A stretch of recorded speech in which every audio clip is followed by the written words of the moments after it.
Republic party of India.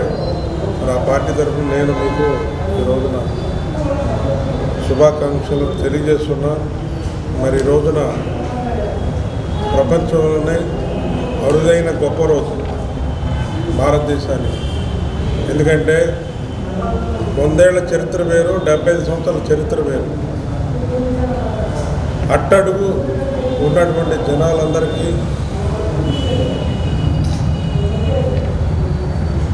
సామాన్య మానవులకి సమానత్వం, స్వేచ్ఛ, భిన్నత్వం, ఏకత్వం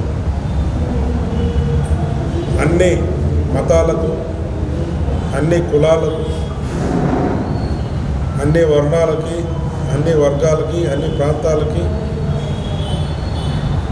సమాన హక్కులు కల్పించినటువంటి రోజు భారత రాజ్యాంగ నిర్మాణం.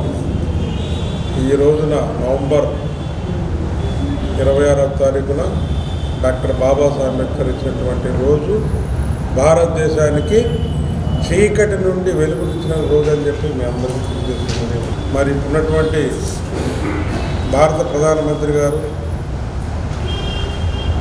డాక్టర్ బాబాసాహెబ్ అంబేద్కర్ సేవలు గుర్తుగా ఈ ఒక్కరోజు డాక్టర్ బాబాసాహెబ్ అంబేద్కర్ వారు చిన్ననాటి నుండి మరి కష్టపడ్డటువంటి చదువుకి ఆయన స్కూల్కి వెళ్తే ఉపాధ్యాయులు కూడా ఆయన బయట కూర్చోబెట్టి ఆయన ఎవరో ఏదైతే చెప్తున్నది అది బ్రెయిన్లోనే అంటే మెదడులోనే ఆయన వ్యక్తపరిచి దానిలో ఇంకించుకొని మరి అట్లాగే ఒక లండన్ యూనివర్సిటీలో 18 PhDలు చేసి భారతదేశానికి వెనుదించినటువంటి మహానుభావుడు అని చెప్పి భారత ప్రధానమంత్రి నరేంద్ర మోడీ గారు మరి మొన్న 22న ప్రపంచానికి ఇది ఒక ఆదర్శంగా రోజుగా డాక్టర్ బిఆర్ అంబేద్కర్ రోజుగా మరి ఆయన భారత పార్లమెంట్లో ప్రకటించడం. రిపబ్లిక్ పార్టీ ఆఫ్ ఇండియా తరఫున మా అందరూ కూడా భారత ప్రధానమంత్రి గారికి ప్రత్యేక ధన్యవాదాలు తెలియజేస్తున్నాం. అట్లాగే మా పార్టీ తరఫున రామదాస్ అత్తవల్ల గారు ఉన్నారు, వారు కూడా దీనిపై శ్రమించి ఈరోజు కూడా సమానత్వం, స్వేచ్ఛ కావాలని చెప్పి పోరాటం చేస్తున్నటువంటి రామదాస్ అత్తవల్ల గారు కూడా ప్రత్యేకమైన ధన్యవాదాలు. మరి ఇక్కడ కూడా మరి చూసుకుంటే మీరు భారత రాజ్యాంగాన్ని మరి 75 సంవత్సరాలు అయ్యింది. భారత రాజ్యాంగాన్ని కాపాడవలసిన బాధ్యత రిపబ్లిక్ పార్టీ ఆఫ్ ఇండియా మీదే కాకుండా పేద ప్రజలకు అండగా ఉండేది భారత రాజ్యాంగం. మరి ఈ రాజ్యాంగాన్ని అందరూ కూడా కాపాడవలసిన బాధ్యత ఉంది. ఈ అందరూ కూడా దీనిపై స్పందించాల్సిన అవసరం ఉంది. ఎందుకంటే మొన్న మరి కాంగ్రెస్ పార్టీ వాళ్ళు చాలా రకరకాలుగా మరి ప్రచారం చేశారు. భారత రాజ్యాంగం మార్చేస్తున్నారు, భారత రాజ్యాంగాన్ని ఎటువంటి ఆనవాళ్ళకు ఉండదని చెప్పి చెప్పడం జరిగింది. అది చాలా బాధాకరం. ప్రజలు గుర్తించి మరి కాంగ్రెస్ పార్టీని అధికారం రాకుండా బీజేపీకి అనుకూలంగా వేయటం, మరి అట్టా నరేంద్ర మోడీ గారి నాయకత్వంలో మనందరం కూడా కలిసి పనిచేయటం, ప్రపంచంలోనే ఈ రోజున భారతదేశం ఆర్థికంగా మరి 4వ స్థానంలో చేరుకుందంటే కేవలం అది భారత రాజ్యాంగ నిర్మాతలు పెట్టినటువంటి ప్రవేశం భారత రాజ్యాంగం ద్వారా. మరి అట్లాగే నరేంద్ర మోడీ గారు కూడా దీనిపై అభివృద్ధిగా శ్రమతో పనిచేస్తున్నటువంటి దాని ద్వారా మనకి ఈ రోజున భారతదేశానికి గుర్తింపు వచ్చింది. అట్లాగే మీరు ఈరోజు చూసుకున్నారు, ప్రపంచంలోనికల్లా అతిపెద్ద దేశమైనటువంటి అమెరికాలో ఈ రోజున రిపబ్లిక్ పార్టీ అధికారంలో ఉంది. అది డాక్టర్ బాబాసాహెబ్ అంబేద్కర్ పెట్టినటువంటి పార్టీ. అక్కడ republic party of India USA ఉంటుంది, రిపబ్లిక్ పార్టీ ఆఫ్ ఇండియా అని చెప్పి ఇక్కడ ఇండియా ఉంటుంది. కాబట్టి మేము చాలా గర్వంగా ఫీల్ అవుతున్నాం. ఎందుకంటే భారతదేశంలో కానీ ప్రపంచ దేశంలోనే మా పార్టీకి గుర్తించేటువంటి అవకాశం డాక్టర్ బాబాసాహెబ్ అంబేద్కర్ ఇచ్చారు. కాబట్టి అట్లాగే డాక్టర్ బాబాసాహెబ్ అంబేద్కర్ ఇచ్చినటువంటి ప్రపంచంలో ప్రతి ప్రధానమంత్రి కూడా ఈ రోజున డాక్టర్ బాబాసాహెబ్ ఇచ్చినటువంటి భారత రాజ్యాంగం ద్వారానే ఈ రోజున అన్ని దేశాల్లో కూడా భారత రాజ్యాంగాన్ని వాళ్ళు ఫాలో అవుతున్నారు. అది భారతదేశం చేసుకున్నటువంటి అంబేద్కర్ గారు ఇచ్చినటువంటి స్ఫూర్తి, అది పుణ్యం అని చెప్పి మరొకసారి అందరూ తెలియజేస్తూ ఈ భారత రాజ్యాంగాన్ని కాపాడవలసినటువంటి భారత ప్రజలపై ఉన్నది, ఇప్పుడు యువతపై ఇంకా ఎక్కువ ఉన్నది. ఎందుకంటే ఈ యొక్క భారత రాజ్యాంగం లేకపోతే అట్టడుగు ఉన్నటువంటి జనాలు ఈ రోజున మీరు చూసుకుంటే ఎవరో ఎందుకు ఇప్పుడు మొన్న ఉన్నటువంటి భారత రాష్ట్రపతి మరి ఆదివాసీ మరి కేవలం భారత రాజ్యాంగం ద్వారా వాళ్ళ భారతదేశానికి రాష్ట్రపతి అవ్వడం జరిగింది. అందువల్ల ఇవాళ ఐఏఎస్ కానీ ఐపీఎస్ కానీ ఎమ్మెల్యేలు కానీ ఎంపీలు కానీ ఎవరు పొందినా కానీ భారత రాజ్యాంగం ద్వారా పొందుతున్నారు.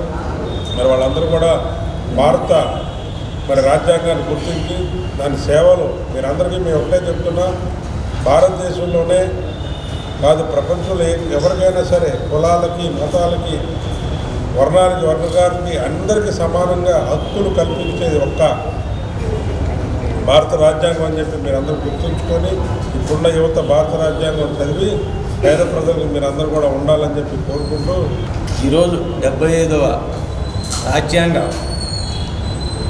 ఆవిర్భవించిన దినం సందర్భంగా గుంటూరులో జేరా సమక్షంలో మా ప్రధాన కార్యదర్శి జాతీయ ప్రధాన కార్యదర్శి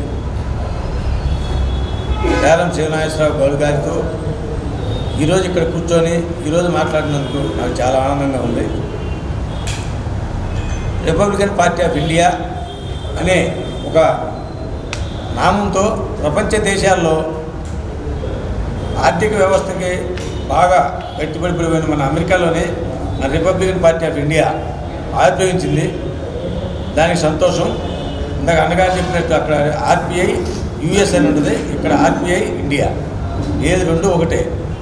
ఈ భారత రాజ్యాంగ నిర్మాత అయిన మన బాబాసాహెబ్ అంబేద్కర్ గారి వలన ప్రపంచ దేశాలన్నీ ఆయన కలిసి చూసిన ఒక టైంలో చూసి ఏం చేయాలి ఏంటని చెబితే వాళ్ళకు కొన్ని సూచనలు ఇచ్చి ఒక్కొక్క దేశానికి ఒక సూచన ఇచ్చి ఆయన చాలా చాలా చాలా ఈ రాజ్యాంగం గురించి అభివృద్ధి చేసి అందరికి చెప్పాడు. ఈ యొక్క రాజ్యాంగ ఆమోద దినోత్సవం సందర్భంగా ఇక్కడికి వచ్చిన గౌరవనీయులైనటువంటి శివనాగేశ్వరరావు గారు అధ్యక్షులు వారు ఇక్కడ కొన్ని సమస్యల వల్ల మన పార్టీ విభేదాలతోనే ముందుకు సాగట్లేదు.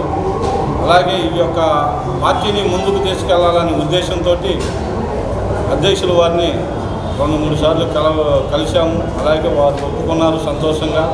వారికి ఇక్కడ రావడానికి కూడా అభినందనీయులు.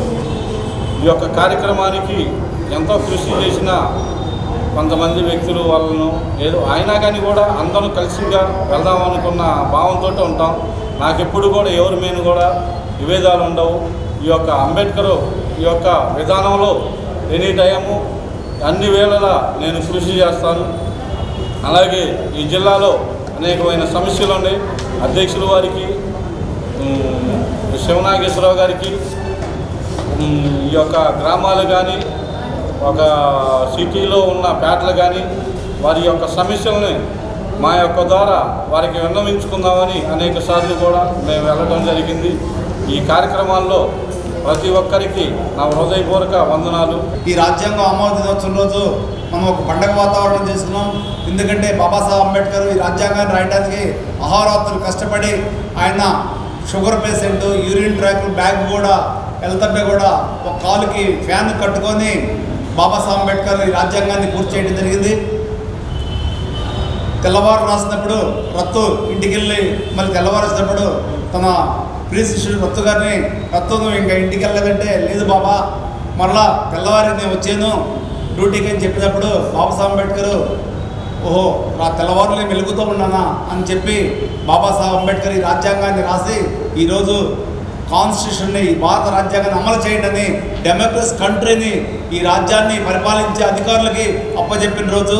భారత రాజ్యాంగాన్ని కొంగలో తొక్కుతున్న అనేకమైన ప్రభుత్వాలు, అనేకమైన జనం, అనేకమైన వాతావరణం, అనేకమైన ప్రాబ్లమ్స్ చెప్తూ ఉన్నారు.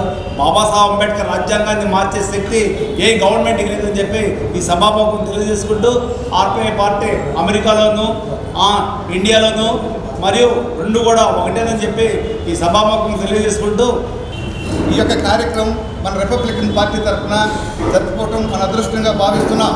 ఈ విధంగా నెల్లూరు జిల్లాలో కూడా కార్యక్రమం బాగా జరుగుతుంది. రాత్రి మా ప్రీతమ నాయకుడు శివనాగేశ్వర గౌడ గారు ఆయన హెల్త్ బాగలేకపోయినప్పటికీ కూడా నేను వస్తున్నాను మీరు కూడా రాండి అని చెప్పిన తర్వాత ఆయన ఆదేశాల మీదకి ఇక్కడ రావడం జరుగుతుంది. కాబట్టి మనం అందరం కూడా మన హక్కులు కాపాడుకోవాలంటే రాజ్యాంగాన్ని ప్రజల్లోకి తీసుకెళ్ళాలి. గ్రామ స్థాయి నుంచి మండల స్థాయి నుంచి జిల్లా స్థాయి నుంచి రాష్ట్ర స్థాయి వరకు విస్తరింపజేసి అవేర్నెస్ తేవాలి. ఈరోజు మనం బహుజనులందరం కూడా మన హక్కులను కాపాడుకోవాలి. మన బహుజనులుగా మనం పోరాడాలంటే మన రాజ్యాధికారం పొందుతాం. మన జీవనోపాధి కొరకు సేవలుగా మిగిలిపోతాం. ఆయన యొక్క కన్నీటితో చేసినటువంటి కార్యక్రమం మనం కన్నీటితో చేసినటువంటి ఆయన ఎంతో కష్టపడేటువంటి అంబేద్కర్ గారు మనం మంచి నీళ్ళు తాగుతున్నాం. ఆయన బిడ్డలు కోల్పోయినప్పుడు కూడా మన బిడ్డలు కూడా సంతోషంగా ఉన్నారు. ఆయన బిడ్డలు పోగొట్టుకొని కూడా మన రాజ్యాంగాన్ని నిర్మించినటువంటి గొప్ప వ్యక్తి. ఈరోజు భారత రాజ్యాంగం 70వ ఆమోద దినోత్సవం సందర్భంగా ఈ కార్యక్రమం జరుపుకుంటాం. మనం రిపబ్లిక్ పార్టీ తరఫున గుంటూరు జిల్లాలో బలోపేతం అవడానికి మన పార్టీని రానున్న 2029 ఎలక్షన్లో కనీసం 10 సీట్లు ఎమ్మెల్యే సీట్లు సంపాదించాలనే ఆశయంతో మేము పనిచేస్తున్నాము. ఆశయం సిద్ధించాలని మేము అందరికీ మేము కోరుకుంటున్నాం. ఇక్కడికి వచ్చిన ప్రతి ఒక్కరికి పాత్రికేయులకి అతిథులకు గౌరవనీయులు అందరికీ కార్యకర్తలకు అందరికీ నా ధన్యవాదాలు తెలుపుకుంటూ